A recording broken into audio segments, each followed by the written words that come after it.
Bonjour à toutes et à tous, on se retrouve aujourd'hui pour une nouvelle vidéo. Aujourd'hui, on se retrouve pour une vidéo un peu différente de d'habitude, un peu particulière. En effet, vous allez voir, elle est un peu plus courte. Pourquoi? Parce qu'il s'agit d'une vidéo d'enquête sur le terrain, sur une disparition que nous avons en charge avec l'ARPD, la disparition de Monique Thibert. Pour les nouveaux et les nouvelles sur ma chaîne, tout d'abord, bienvenue. Et qu'est-ce que l'ARPD? L'ARPD, c'est l'association d'assistance et recherche de personnes disparues pour laquelle je suis enquêtrice bénévole. Je vous explique tout après ça.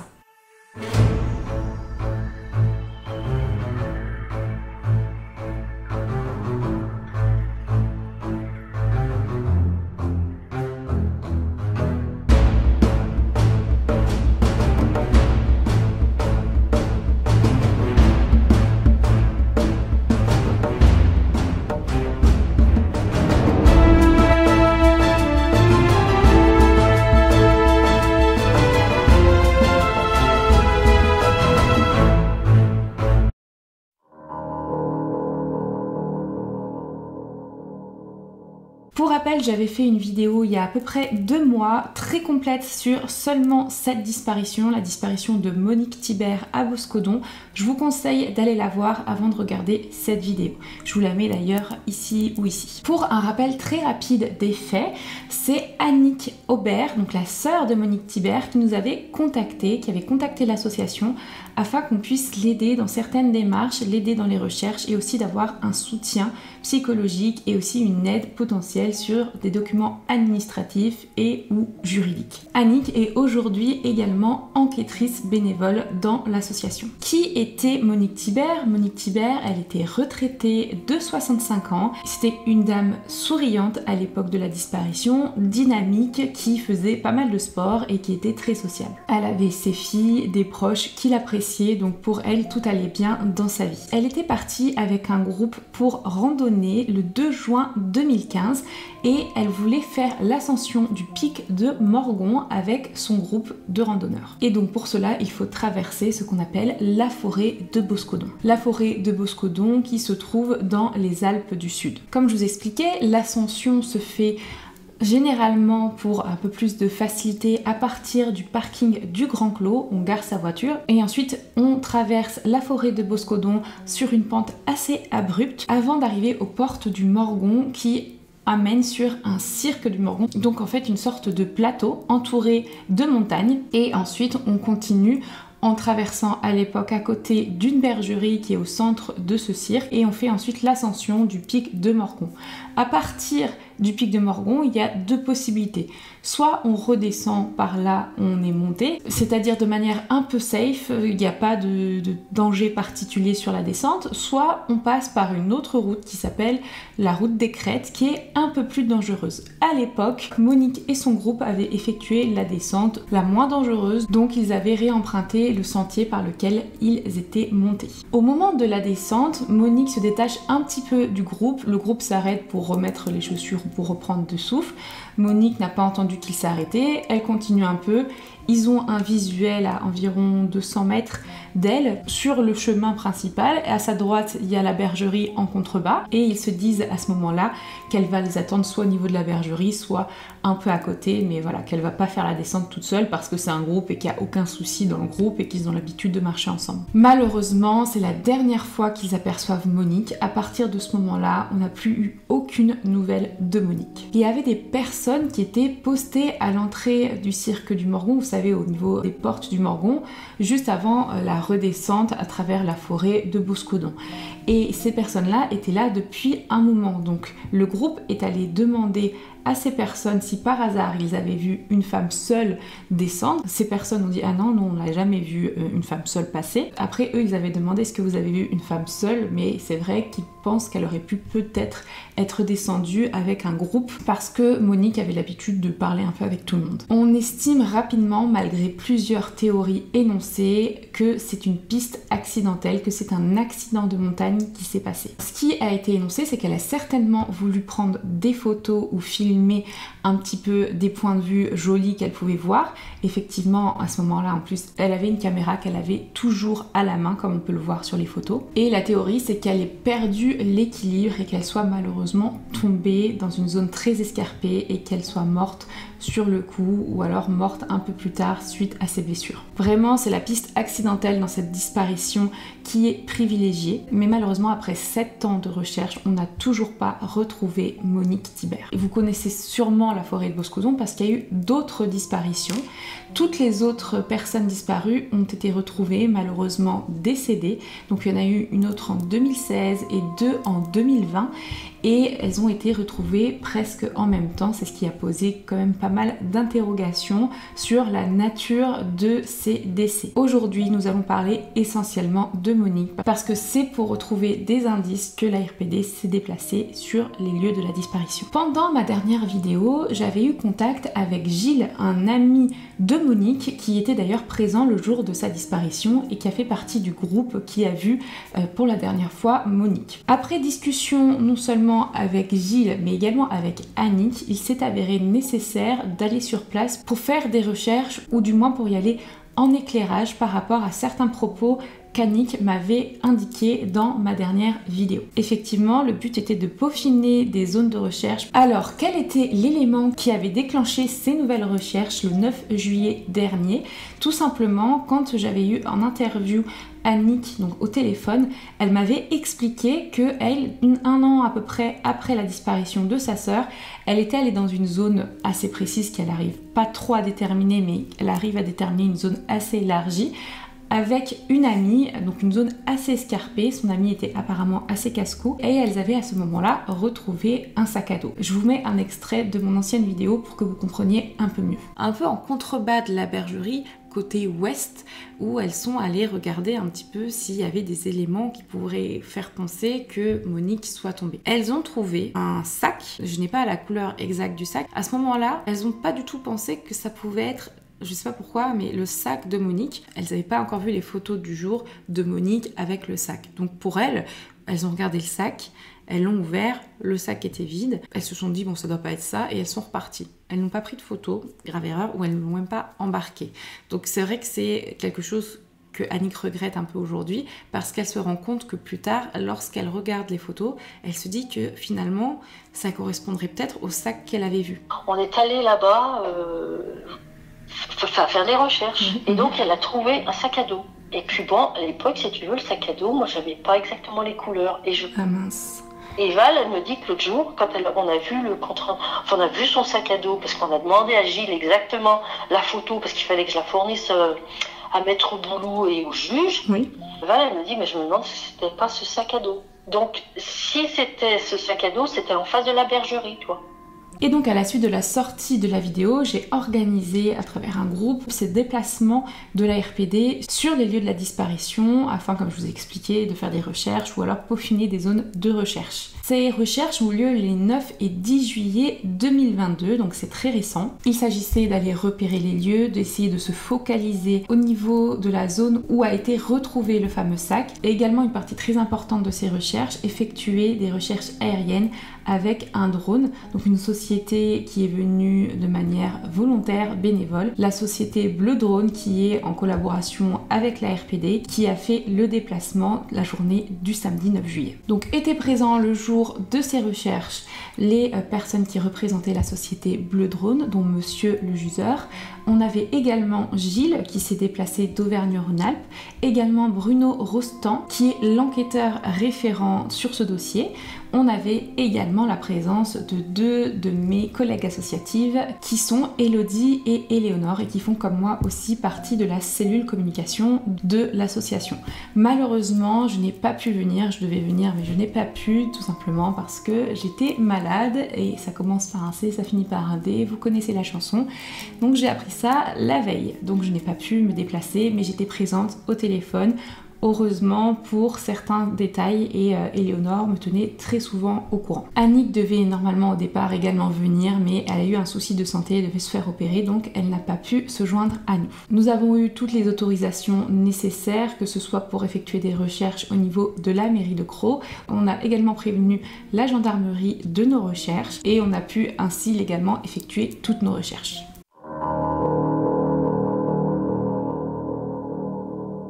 Le samedi 9 juillet, le groupe s'est axé sur des recherches avec drone et ils ont continué les recherches sans drone le lendemain, donc le dimanche 10 juillet 2022. On a effectué ces recherches dans l'hypothèse effectivement de l'accident de montagne, mais comme je vous ai expliqué, il y a d'autres hypothèses qui ont été envisagées, même si c'est l'hypothèse privilégiée dans ce dossier.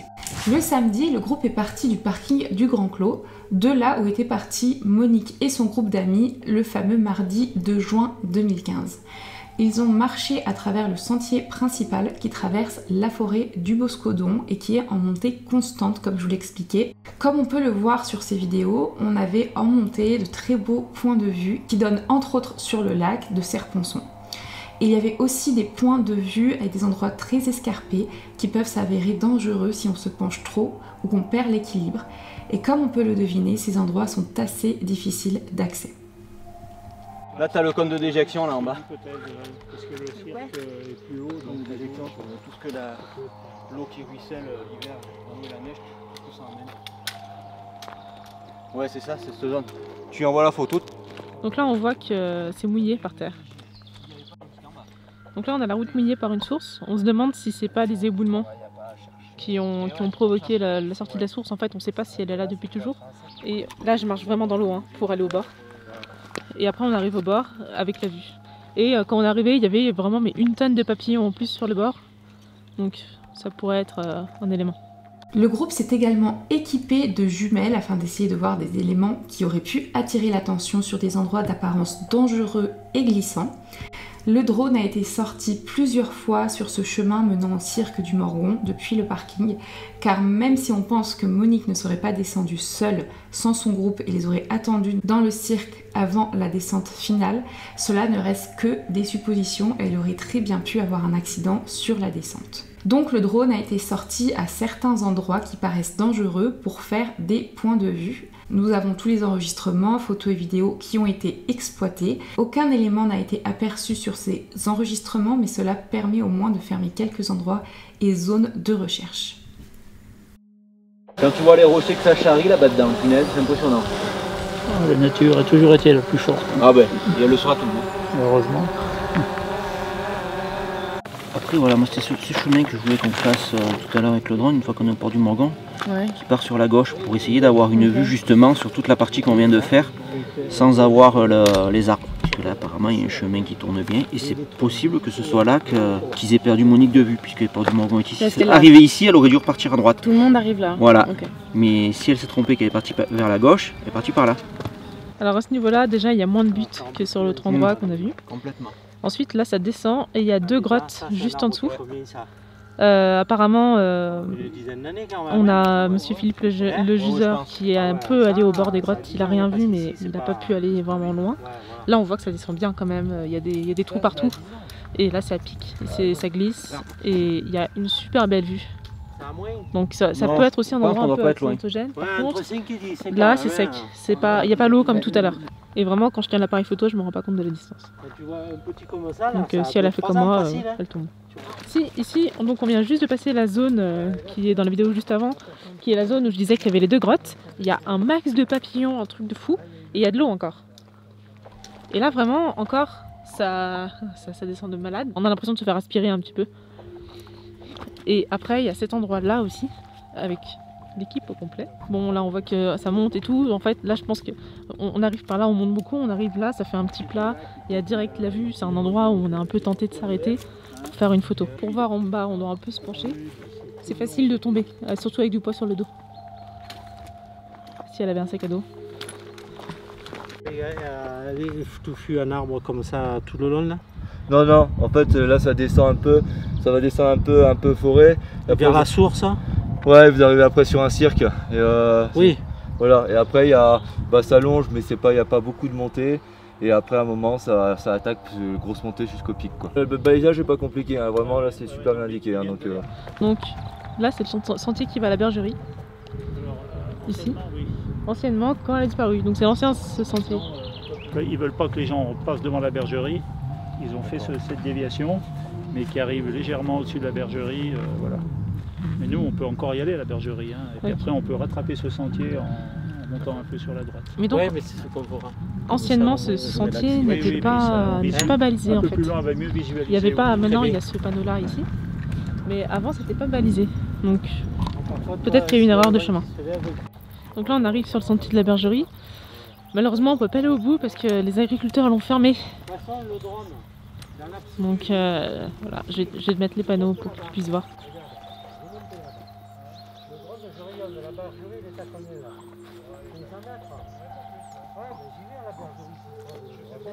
Donc voilà.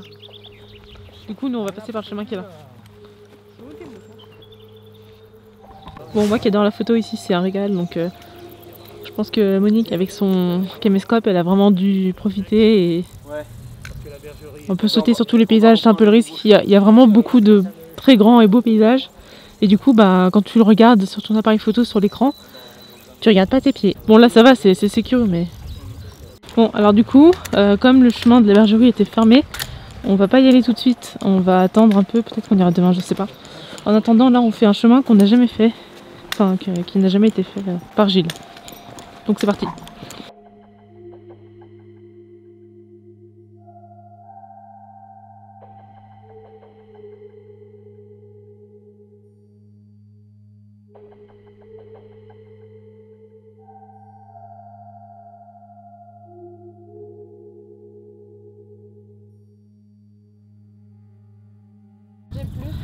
Donc là on arrive de l'autre côté de la bergerie et voilà, ici c'est plutôt calme, en face il y a une espèce de petit précipice mais ça a l'air d'aller. En tout cas on voit bien la bergerie et au bout précipice, mais pas précipice non plus. Je suis désolée, je cadre mal parce que j'ai pas envie de regarder ma caméra en avançant, mais ouais ici ça descend quand même un peu.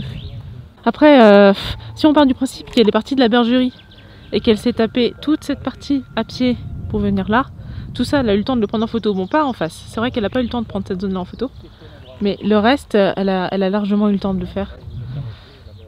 Donc, peut-être que si elle est tombée, c'est peut-être plus lent. Donc voilà, l'équipe de choc. Après, c'est assez grand, hein, la zone quand même, où elle aurait retrouvé le sac. C'est vraiment du côté gauche de la bergerie, tu m'as dit? Dans la descente, tu vois. Bah c'est là on est, hein. On est à gauche. Ouais, c'est ça. Donc c'est vraiment ici qu'il faut, je pense, regarder avec le drone. Alors est-ce que c'est à gauche directement à côté de la bergerie ou est-ce que c'est de l'autre côté? C'est vers le gauche plutôt. Alors on va essayer d'aller voir là-bas. Ouais, ça devrait tu parles-en à Gilles et à mon avis c'est bien par là que tu descendais. Ok. Où il y avait les barrières, les filets là. Ouais. Alors, on montait par ici, on allait tout droit là. Ok. Et on arrivait à la bergerie, on arrivait au cirque, on arrivait à la bergerie là-bas. Ok.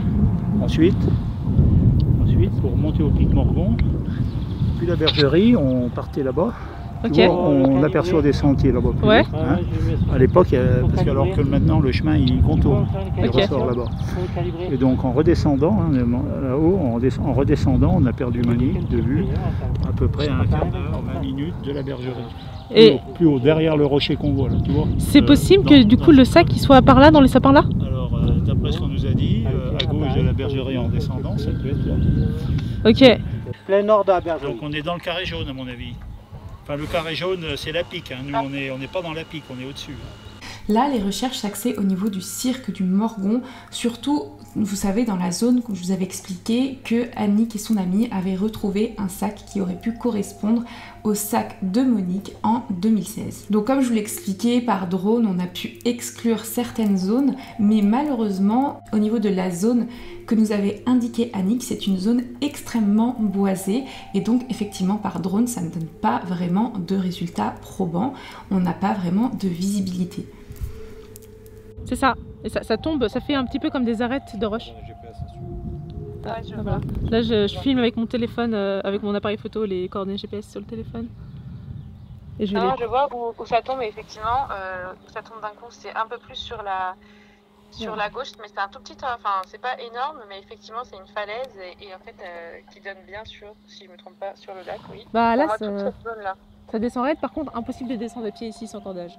Et en fait là ça descend, ça fait des arêtes de roche un petit peu, et c'est le meilleur point de vue, c'est là, et on voit vraiment bien. Il y a aussi cet autre endroit qui est encore un peu plus escarpé, parce que là comme on peut voir il y a des Ça fait des épines de roche. Mais là, il y a quand même moins de vue, donc ça a quand même moins d'intérêt. Par contre, ça tombe à pic de fou, quoi. Là c'est que du vide. Et on a la vue ici. Comme le disait Gilles, il s'agit d'un à-pic, donc c'est très compliqué d'y aller, même si on le voit pas trop sur les vidéos, il y a une très forte pente, et effectivement on va pas non plus mettre nos propres vies en danger. Donc là on va dans le cours d'eau qui longe les falaises qui sont à côté de la bergerie. Comme ça on passe par le bas des falaises, et peut-être qu'on va retrouver quelque chose, parce que si elle est tombée du côté de la bergerie, donc le dernier endroit où on l'a vue, un peu avant la bergerie, bah, y a de grandes chances que des choses soient tombées de ce côté-là. Donc on cherche. Du coup on a rebroussé le chemin. Parce qu'avec le drone c'était pas possible d'aller dans la rivière. Son sac il est trop lourd. Et c'est très accidenté, je suis essoufflée. Du coup on continue par la route.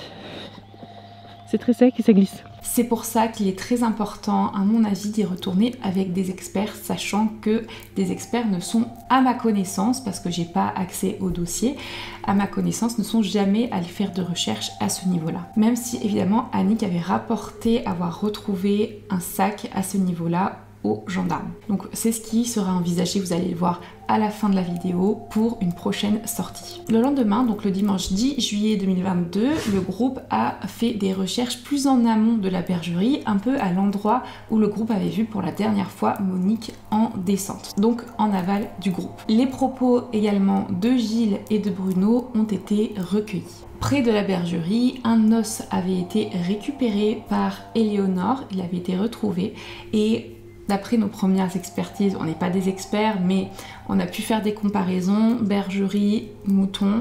Effectivement, quand on regarde, on est sur un os de mouton d'un premier abord, mais pas d'un os humain. Ça aurait été un peu gros quand même, je pense, d'avoir retrouvé un os humain ici. C'était en montée ? Alors qu'on redescendait par ici, donc l'endroit où on l'a perdu de vue, c'est à peu près vers le gros rocher, en pente là, à droite. Une falaise jusqu'au bord. C'est à peu près là en dessous qu'on s'est arrêté nous et qu'elle a continué. Et ensuite, ensuite là-bas, donc la bergerie, et là-bas tu vois, on voit le chemin en bas, il y a un ruisseau qui traverse, il n'y a plus d'eau, en blanc là-bas, à 300 mètres de la bergerie là-bas.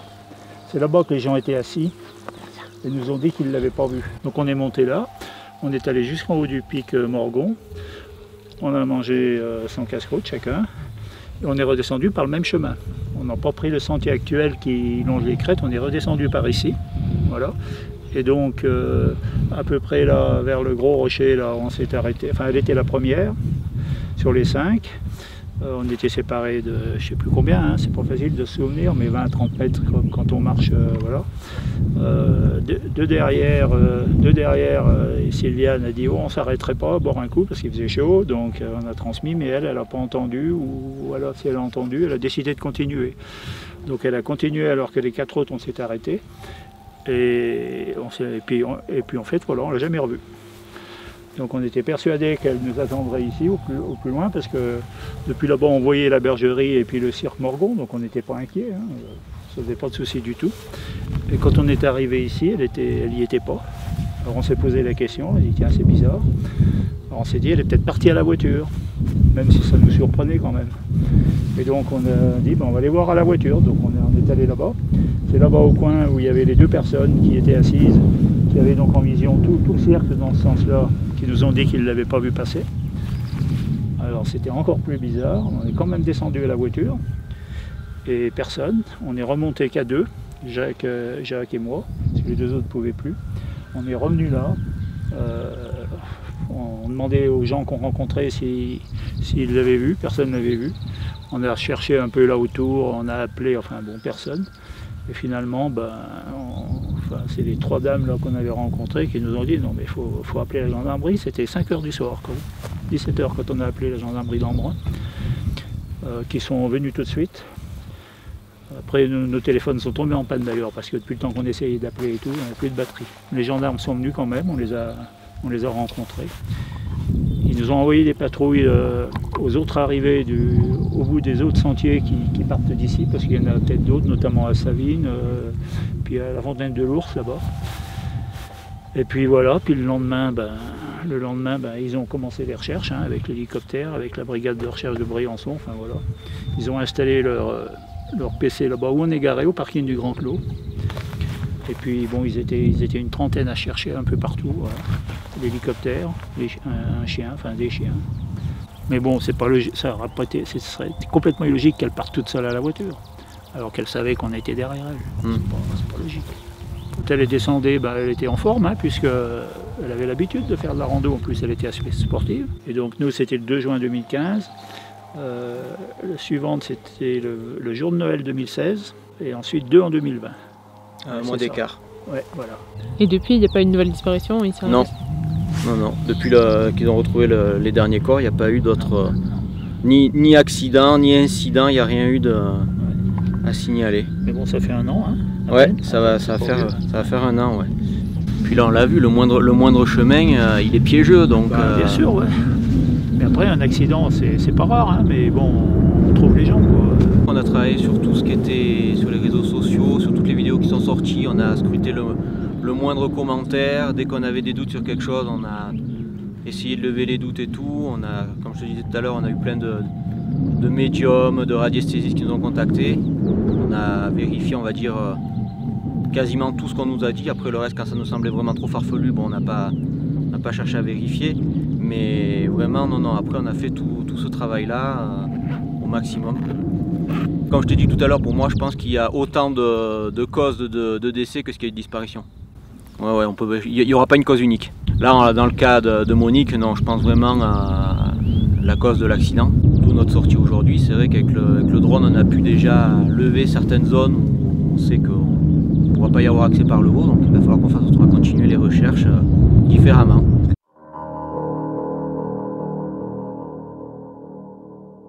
Donc vous voyez, cette vidéo elle est un peu plus courte qu'à l'habituel. Je voulais vous montrer un autre type de déplacement qu'on peut faire avec la RPD. Donc on a voulu filmer pour vous montrer comment ça se passait. Moi je voulais vraiment remercier la société Drone qui a fait un travail extraordinaire, donc la société Bleu Drone avec monsieur le juseur. D'ailleurs je vous mets en description leur société, ils sont très professionnels et effectivement toutes les personnes qui se sont déplacées, Bruno, Gilles, Éléonore, Elodie, qui ont donné de leur temps pour ces recherches, pour Monique et ses proches. Ça a permis d'une part, par rapport aux recherches terrestres, d'évaluer un petit peu quels endroits pouvaient être dangereux et quels endroits ne l'étaient pas. Et également, ça a permis, en combinant ces recherches avec les recherches aériennes, d'exclure certaines zones de recherche et plus de se focaliser sur les zones qui n'ont pas pu être exploitées par le drone à cause de la végétation. Je vous tiendrai au courant, mais une prochaine sortie sera très certainement organisée. Il faudra vraiment organiser, quadriller des zones de recherche. On sera beaucoup plus. Il y aura également des chasseurs parce qu'ils connaissent bien le coin, des représentants de l'ONF, de la région et également peut-être des professionnels, que ce soit au niveau de l'escalade et au niveau des chiens spécialisés dans la recherche des ossements humains. Donc tout ça sera bien organisé, certaines zones seront quadrillées avec certains types d'experts ou certains types de bénévoles et je vous tiendrai au courant bien évidemment. Sachez que les dernières nouvelles juridiques pour les familles de Cédric Delahaye et de Laurence Clam laissent vraiment un goût amer à ces dernières. Pourquoi ? Tout simplement parce que le parquet a décidé de classer sans suite les 2 enquêtes préliminaires le 28 mai 2022. Les enquêtes préliminaires ouvertes par le parquet de Gap suite aux disparitions de Cédric Delahaye et Laurence Bouilly-Clam ont été classées sans suite. La décision a été prise le 25 mai dernier par Florent Crouy, le procureur de la République, compte tenu de l'absence d'infraction pénale, les investigations menées par les enquêteurs et les expertises de médecins légales n'ont pas permis d'établir que leur mort pourrait être causée par l'intervention d'un tiers. Les seules hypothèses plausibles et envisageables restent, selon le procureur, aujourd'hui le suicide ou la chute accidentelle. Disparu en 2020, le corps de Cédric Delahaye avait été retrouvé le 27 juin et le 1er juillet 2021 dans le massif de Boscodon. Et pour Laurence Bouilly-Clam, son corps avait été retrouvé le 19 juillet 2021. Merci à vous d'avoir suivi ma vidéo. Il y a plein de nouveautés qui vont arriver sur ma chaîne à partir de septembre. On va essayer un différent format. Donc à partir de septembre, normalement, il y aura 2 vidéos par semaine sur ma chaîne. Une vidéo courte et une vidéo longue, une courte pour malheureusement les disparitions qui n'ont pas énormément de détails mais qui sont quand même importantes à partager, et une longue quand on a des disparitions avec beaucoup de détails ou des cold cases. Vous avez l'habitude, ce ne sera pas forcément des disparitions ou des cold cases ARPD.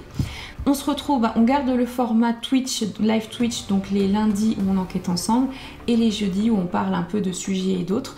Les jeudis également, à partir de septembre, on aura des créateurs et créatrices de contenu, du true crime ou autres qui vont venir sur la chaîne discuter par rapport et autour d'un sujet. Donc vous pourrez leur poser des questions. Ce sera par exemple pour certains que vous connaissez, Sonia Liu, Boucassine, Rafu, Cogiteur Story et plein d'autres, mais également Gossip Gloss dans un tout autre registre. Donc si ça vous intéresse, suivez-moi sur Twitch, et on aura également une fois par mois, pour ceux qui n'ont pas Twitch, un live de On enquête ensemble, mais ce sera sur YouTube, comme vous avez pu le voir, il y a 2 vidéos de ça. Donc je vous remercie énormément de m'avoir suivi jusque là. N'hésitez pas à commenter cette vidéo avec ce que vous voulez et aussi à la liker et à vous abonner si les sujets que j'aborde dans ma chaîne vous intéressent. C'est très important pour l'algorithme et pour l'évolution de ma chaîne. Et je vous dis à très bientôt, et plus précisément à dimanche.